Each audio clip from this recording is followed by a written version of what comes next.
lot of folks sometimes give up because you do reach plateaus and you feel, I can't get past this bump in the road. This is as far as I can go. And it's the practice combined with the patience that you have to realize this is going to take a long time in most cases. As with most people, I think there's a certain amount of fear that you have. You don't know what you're going to lose. I don't mean to sound morbid, but if I were on my deathbed and I had never transitioned, would I be feeling regret about that? And I believed I would have felt regret had I not transitioned. Yeah, if you can transition, that's what I say. Life is short.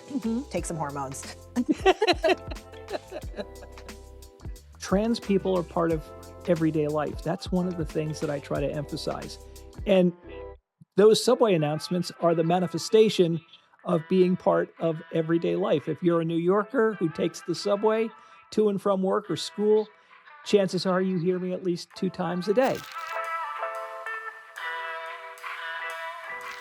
Hi, I'm Renee, and I'm a gender-affirming voice teacher. And welcome to Speaking Freely, an interview series about trans voice, trans advocacy, and trans liberation.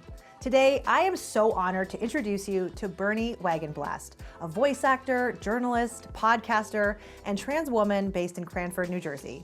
If you've ever taken the New York City subway, ridden the AirTrain at Newark Liberty, or traveled between Philadelphia and South Jersey on PATCO, you've heard her voice. She is quite literally one of the most heard voices in the Northeast United States. Very iconic. Bernie came out publicly as a trans woman in 2023 at 66 years old, after knowing she was trans since she was 4. Since then, she's become one of the most visible trans advocates in the country, appearing in the New York Times, on CBS Mornings, and in media outlets as far away as Japan and Kazakhstan. Totally iconic, and everyone loves it. In this conversation, we talk about what it means to be visibly trans in a very public way, how Bernie trained herself to maintain 2 distinct voices, her feminine everyday voice and her broadcast voice, while keeping them both authentically hers, and what it was like to finally transition in her 60s after 6 decades of waiting. Whether you're considering transitioning later in life, thinking about the relationship between your voice and your identity, or you just want to hear from someone who has genuinely lived through all of it, I think you're going to find Bernie's story warm, honest, and deeply encouraging, like I did. Here's our conversation. Hi, Bernie. How are you? I am well, Renee. How are you doing? I'm good. Thank you so much for joining me. I'm really excited to have you on the show today. Oh, well, thank you. It's great to be here. So you are the voice of the New York City subway, as well as a podcaster, a journalist, and obviously a transgender icon. And I'm a huge fan of both your voiceover work and your trans advocacy that you've taken up in the past few years. But I was wondering if you could introduce yourself to the people in my audience who might not know you. Sure. Well, I think you hit on a couple of high points. My start was in radio, and I've become a voice actor pretty regularly in, maybe the past decade and a half or so. I am one of the voices of the New York City subway. I want to give credit where credit is due, because there are other folks who also voice announcements on the New York City subway. In addition, anyone who might fly in and out of Newark Liberty International Airport might hear me on the AirTrain, the monorail that runs around the terminals and the parking lots. And if you're down in Philadelphia and southern New Jersey, I'm the voice on PATCO, which is a subway line which runs between the 2 states. So those are some of the things that I do. I am a journalist, as you mentioned. I host a few podcasts about transportation, some newsletters about transportation, and believe it or not, I consider myself semi-retired. So I'm not sure how I do all this being semi-retired. And finally, as you mentioned, I am a trans woman. I transitioned socially a little over 3 years ago, and it has been an adventure, a positive adventure. So happy to hear that. I'm also a secret transportation nerd. People don't know this about me because I have never talked about it publicly, but I love trains. So I'm very happy that you're here to talk. Oh, my pleasure, my pleasure. And I have ridden STM in Montreal, and I love, how that operates. They have rubber wheels there, don't they? No, I don't know. But did you hear about the new train that we just got, the REM? Yes, I heard something about it. It just opened recently, didn't it? It's very exciting. Now from my house, I can go directly underneath the mountain in the middle of the city, and it's a delight every single time. Oh, wow. Very cool. Okay, so I want to talk to you about so many things. I have a huge long list, so we have to get right into it. But first, I want to talk to you about your decision to be so publicly visible as a trans woman. You kept your identity private for what, 60 years? Well, that part of my identity, at least. Yes. Yes, of course. And then you came out in, I looked it up, it was around January of 2023. Hmm. And you came out pretty big. There are interviews with you in the New York Times and CBS Morning. And I mean, that was it's a huge shift. So I was wondering what made you decide, well, that now is the time to transition, and why be so public about it? Well, in terms of when to transition, it was something of a gradual process. I decided that I needed to transition, or at least move in that direction, around 2017. And what was the impetus for that was this new app that had come out called FaceApp. And Right. FaceApp allowed you to upload a photo of yourself, and you could look at yourself as you might look as a teenager or an older person, but it would also allow you to change your gender. And I decided I was going to try that out. I really didn't have high expectations, but when I did it, I saw this resemblance to my mom that I had never seen before. And it gave me what I thought was a realistic representation of what I might look like had I been born a woman. And a big part of why I hadn't transitioned was I was afraid that if I did transition, I would look ridiculous, at least in my own mind, that it would be this bad representation, the proverbial man in a dress that you sometimes hear spoken of. And I didn't want to be an object of ridicule. No one does, but I did not want that. So I decided that I was not going to do that. But this FaceApp photo made me at least want to explore it, and had to explore it. So I did a lot of gradual things leading up to that January 1st of 2023, when my social transition was sort of the final step in coming out. And it was, part of that was, again, given my background in communications and in broadcasting, I had put in my coming out note that I hoped to be an educator. And by that, I primarily was thinking, within the worlds in which I moved, transportation, broadcasting, friends, family, neighbors, things of that sort. I had no expectations that this would be as big as it turned out to be. Yeah. And when I did that, I figured, well, yeah, I'm kind of known in New York because of both my radio work and being one of the voices of the subway, that in June, which is Pride Month, some of the New York media might want to do some stories because they are always doing stories during Pride Month. But that come July 1st and the end of Pride Month, that would all disappear and I'd go back to living a life of relative anonymity. I was shocked that it expanded much more than that. But again, the reason I said that I wanted to be an educator was my background is communications. And I was seeing a lot of what was going on in the United States and even in other countries that was very negative toward trans people. And my experience is that it's always a lot easier to hate something or someone that you don't know. And once you get to know someone, it makes it more difficult to hate someone. So I felt that I had this opportunity to expose people to a transgender person and let them see what a transgender person was like. Those who knew me saw that outside of my appearance and my voice and other things like that, it was still basically the same Bernie that they had known the rest of their lives. So that was really the thought behind it. Wow. I mean, as you know, trans people don't owe anyone their life story, but so I think it's incredibly generous of you to share so much of yourself with us, with everybody. Oh, thank you. No, it's my pleasure. And I've seen positive results from that. And that's why I wanted to do this in the first place. So I am very happy to do it. So this is the Trans Voice Training Show, and on my channel we talk about gender-affirming voice training. And so I have to ask you about your voice. Obviously your voice is so germane to your work. You've developed this feminine speaking voice that we're hearing right now, and you've mentioned in other interviews that you took speech lessons to build this voice, and I was just wondering if you could talk a little bit about your voice now. Sure.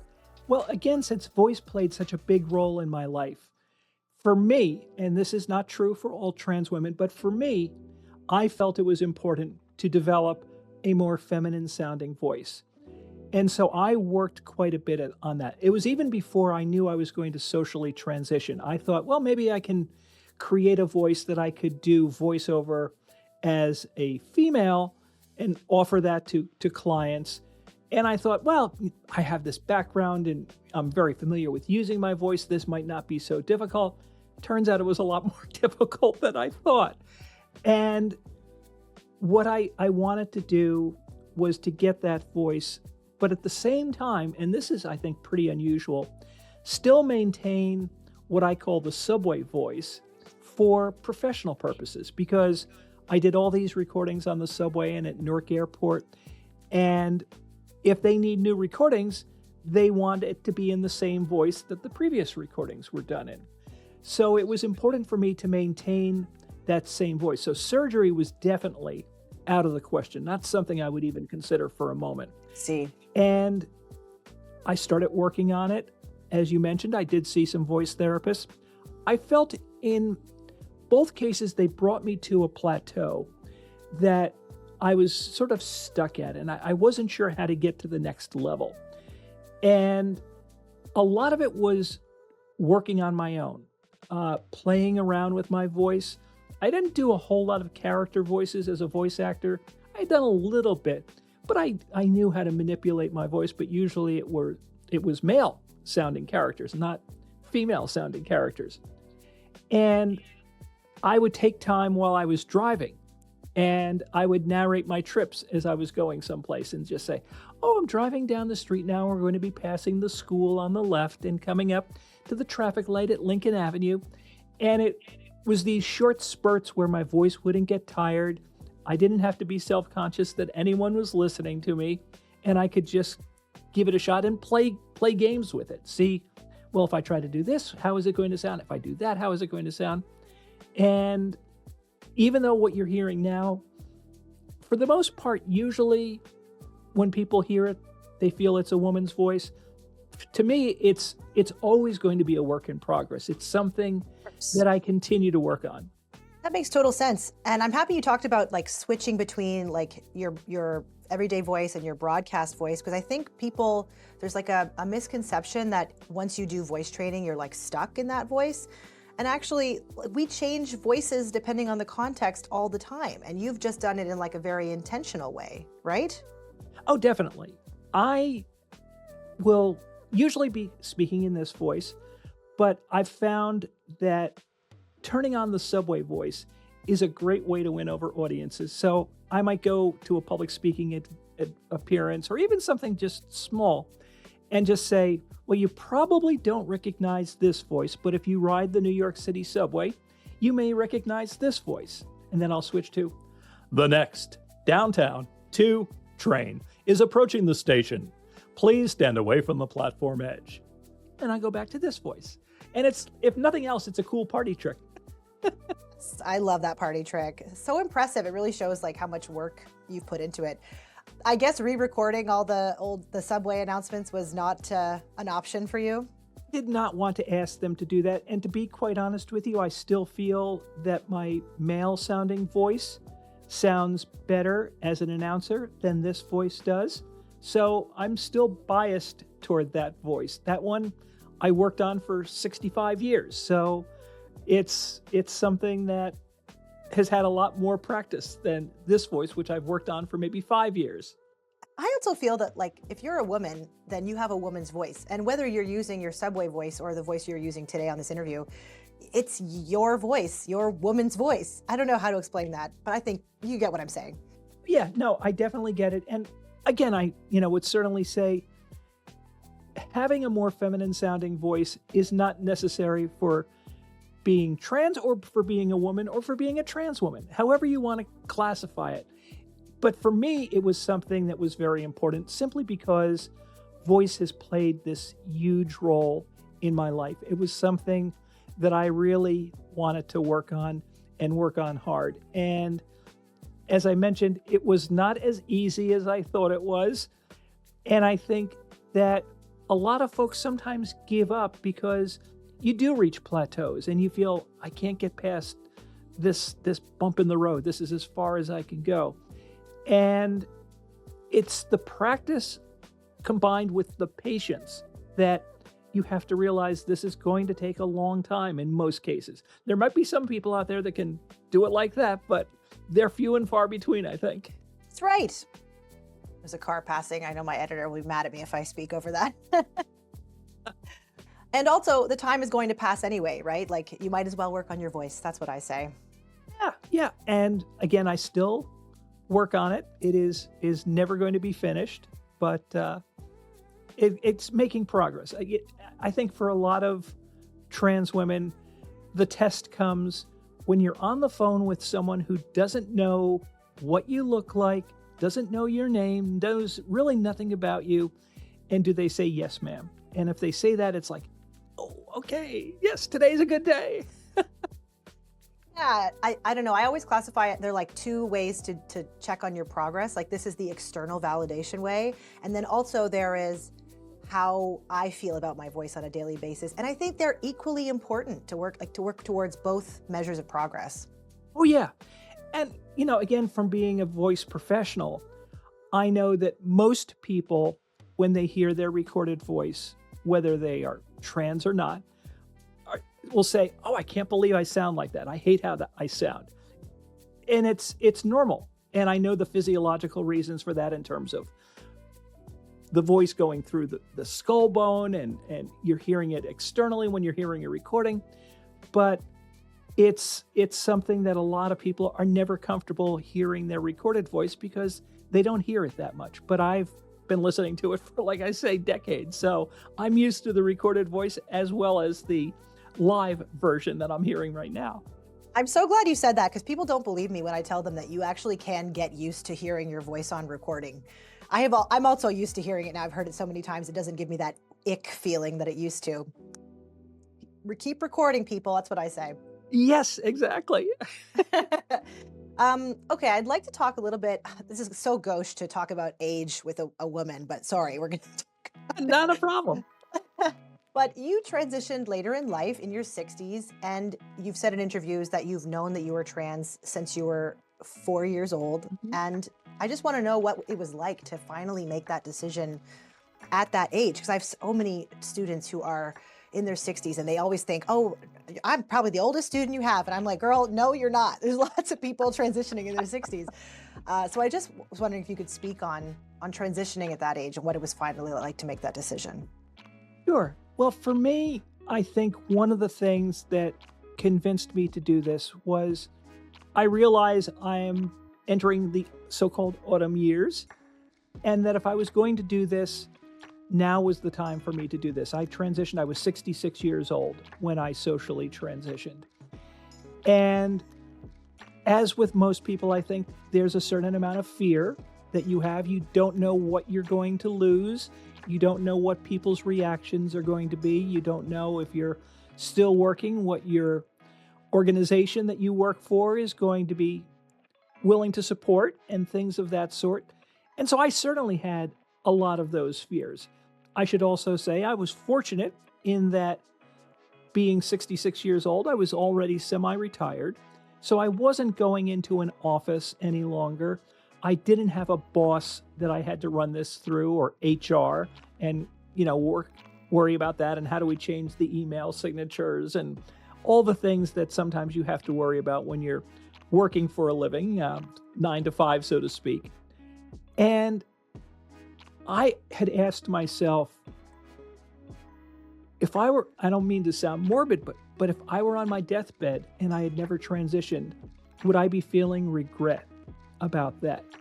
And I believed I would have felt regret had I not transitioned, and would have wondered about, well, what would that have been like? So despite all the fears, despite all the trepidation, I decided that I was going to do that. And I have been very pleasantly surprised at the acceptance and support that I've received. I think some of that is because of where I live. I live in northeastern New Jersey. I'm very close to New York City. So I've got an area that is generally supportive of the LGBTQ plus community. Of course, any place you're going to find people who are not supportive, and vice versa. Even in the most conservative spots, you will find people who are supportive. But I've been fortunate and privileged in that. And I was also privileged in that I had had my career, so I had been able to live off that, and I did not have to worry about losing clients really, or being fired, or any of those things. So I had a lot of privilege that I was able to take advantage of. So I think all of those things played a role in it. I think that's wonderful. Yeah, if you can, transition. That's what I say. Life is short. Take some hormones. So, I think people are just very scared of transition, right? Because there's so much like permanency in the messaging about it. Like, oh, you're I don't know, what's the language that the conservatives use? Like, you're going to mutilate yourself. Yeah.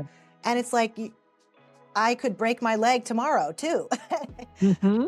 I don't know. I think people think transition is this like light switch, but I mean, tell me how it was for you. It was probably, I imagine, more gradual than people would think it is. I did a lot of the prep work, so to speak, prior to socially transitioning. Socially transitioning was my last significant step. So I had started hormones back in 2017 when I talked about the Face app. I went to the endocrinologist and I was very clear. I said, I want to take the lowest dose possible. Sure. I do not want to see any physical changes. I was hoping that if I did that, there would be no noticeable change, but at the same time, just the knowledge that I had estrogen now in my system would be enough to calm this. I had been told by an older trans woman a number of years ago. She said, don't transition unless you absolutely have to. And I knew that there would definitely be things that I would be giving up. And I did not want to lose those things. So I tried to resist as long as I could. But it did reach that point where I had to do that. And so I, did the low dose of hormones. I legally changed my name, which wasn't a big change because Bernie used to be short for Bernard. But everybody's always called me Bernie. That's how I've always been known. But Bernie can also be short for Bernadette. So I had one of those names like Chris or Pat that can work both ways. So I just legally changed my name to Bernie and changed the gender markers, ironically, in a way to show that there is a sense of humor in the universe.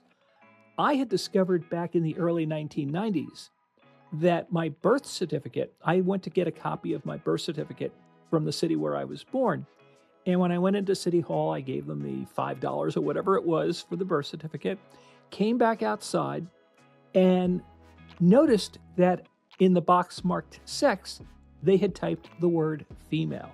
So I had this document from the year I was born that showed that I was legally female. Wow. And I used that to change my driver's license before I knew I was going to socially transition. I just wanted to, again, have that affirmation on a government document that said F. And this was at a time when you had to have doctor's notes to change your driver's license. Now you can just go and write affirmation, personal affirmation that this is how you wish to be classified, and they will change it. But back then, you had to jump through a few hoops. So it was... I fear that those hoops might be coming back to the U.S. right now. Yeah, very much so. They already are back in some states. Like I say, fortunately, New Jersey, New York, it is much more supportive and affirming. We do have laws on the books that protect us, but unfortunately, the federal government is primarily using its power of the purse strings to get compliance even from more liberal states for what they are demanding. And that's my fear, is that they will do that. And then, of course, there are federal documents like Social Security, passport, that they have complete control over. I mean, it's very sad. But you've said a few things I want to touch on around like kind of the generational divide between trans people's experience. Like you said, you talked to an older trans lady who said, don't transition unless you have to. I feel like that's not something you hear really anymore these days from like inter-trans conversations. Do you think, like, what would you say to someone in your position 10 years ago who was thinking about transitioning? Would you give the same advice? No, I don't think I would give the same advice. I obviously would want to make sure that they've talked with a therapist so that they Of course. understand, what's involved with this, and to get that kind of information, and to go into and create community, because that played a huge role for me. The therapist you speak with for 50 minutes once a week maybe, or once every 2 weeks, but talking with other trans people who have lived experience really makes a big deal. And again, because each of us experiences this in a different way, I wanted to get the experiences of more than just one person. So I have a number of friends, younger than me, older than me, some who are close to the same age, and we compare notes. And I've also learned that different things are important to different people. Totally. They talk about gender dysphoria, and I think everybody who's trans has some degree of gender dysphoria, but how that expresses itself can vary. For some people, it's more body dysmorphia, that they are uncomfortable with the body that they have. For me, I would say it was social dysphoria. What was most important to me was being seen and accepted by others, particularly women, as a woman.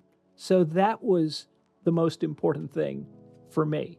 And again, what I really felt was what I needed to change. Makes total sense. Yeah, in my work, I've talked with like literally hundreds of trans people at this point, and what you say is reflected in what I've seen as well. Like everybody has different desires for how they want to transition, for how they want to live, for what's important. I'm kind of the opposite of you, Bernie. I have like no social dysphoria. It really doesn't bother me how people see me, but I had top surgery, I had a hysterectomy. Like the relationship with the body was way more important than the social side. Mm-hmm. And again, that's going to vary from person to person. So Totally. It's figuring out what is important to you, why maybe it's important to you, and then what do I have to do to address that? Absolutely. Do you have any advice for women in their 60s who are looking to find community in the like with other trans women and like people in your position? Sure. For me, a lot of those connections came through a support group. Nice. And I had started in the support group pre-COVID, so we had in-person meetings and we got to know each other that way, and that evolved into, social activities, going out to dinner and things of that sort. What I found now that I'm sort of on the other side, is that sometimes providers, it might be a voice therapist, it may be a medical doctor, it might be a therapist, will connect people who are looking for a community to me. They'll contact me first and say, hey, I've got a patient who is starting to transition. They're about your age. Would you be willing to talk to them? And I always say yes, without a doubt. I would be more than happy to. And so that's a way to connect. For me, a lot of also has happened because of what a public person I am.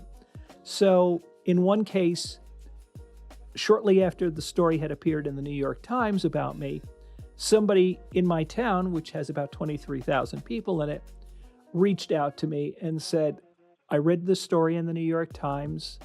I think I'm trans too. Could we maybe talk?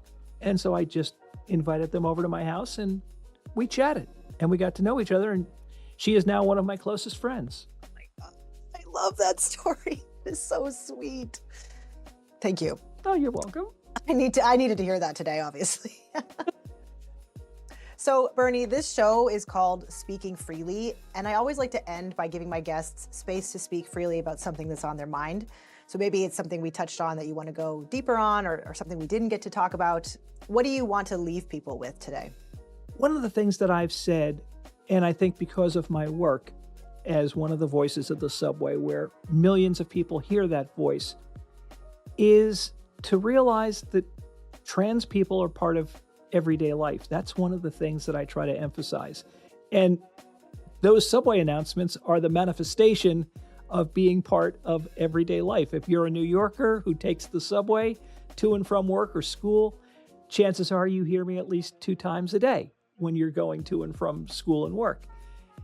And even though they're hearing the male version of my voice when they're on that subway, they know in many cases who is performing that. I had an instance at the beginning of January 1st, where I was asked to be the announcer for the inauguration of the new New York City mayor. I was completely taken by surprise at that. And they gave me an opportunity at the beginning of the inauguration to introduce myself. And so I mentioned my name, and then I mentioned you might better recognize me by being the voice who says, please stand away from the platform edge. And when I said that, and again, it was in my subway voice, I got this round of applause that just really warmed my heart. Afternoon, perhaps you best know me as the voice that says, please stand away from the platform edge. And it means to me that my story is reaching people, not just trans people, but everyday New Yorkers who are hearing that all the time. I've had the strange situation where sometimes people will recognize me on the street. And these days, it's no longer asking for an autograph, it's asking for a selfie. And I'm more than happy to do that. But that's the key thing. You may not even realize it, but you come in contact with trans people in all different sectors of your life. And they may not be out. You know, I was a trans person from birth up until 66 that was hidden from view, but I was still coming in contact with all these people. So you never know who you might be interacting with that is trans. We're only about 1% of the population, but we're a group that unfortunately is also under attack in many different areas here in the United States, but even elsewhere in the world. You know, the UK, it's really tough for trans people. So having a little bit of humanity toward people and realizing we're not doing anything that's going to negatively affect you. There's no grooming or, trying to recruit people. None of that is true, but people will make you want to believe that. And that's what I want people to realize. Thank you for sharing all that. And if people want to find you, where can they find you, Bernie? Well, if you type my name into a search engine, you will likely find me because I am the only Bernie Wagenblast in the world. So that will bring up a lot of videos and interviews that I've done.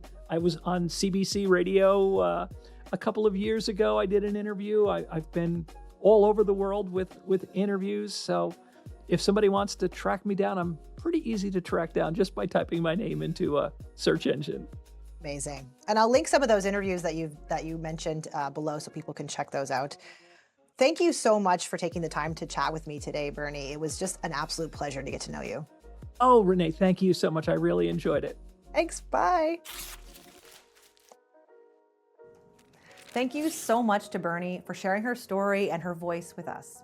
You can find links to Bernie's podcast, newsletters, and media coverage in the description below. And as she said, you can also just type her name into any search engine because she is the only Bernie Wagenblast in the world. One of a kind. If you loved this interview, check out my Speaking Freely playlist where I talk to voice practitioners, trans artists, educators, and advocates from all over the world about the intersection of voice, identity, and trans liberation. It is one of my favorite things that we make on this channel. And as always, like, subscribe, and leave a comment. Tell me what landed for you in this conversation.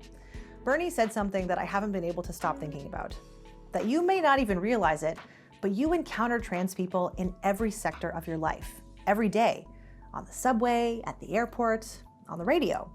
We are just part of everyday life, and I love that she has made that so undeniably, beautifully true. That's all for today. I've been Renee, and I hope this helps. Broadcast voice, while authentically, one more time. No problem. Hell yeah. Great delivery. I'm so excited. If you take the subway, which everybody does in New York, you're Yep. hearing a trans woman. Like, it's a good angle. You And she's enjoyed smart. the Pokemon anime? Trans women, like, you know. Do you like the Matrix? Yeah. Guess what? Guess what? Guess what, motherfucker?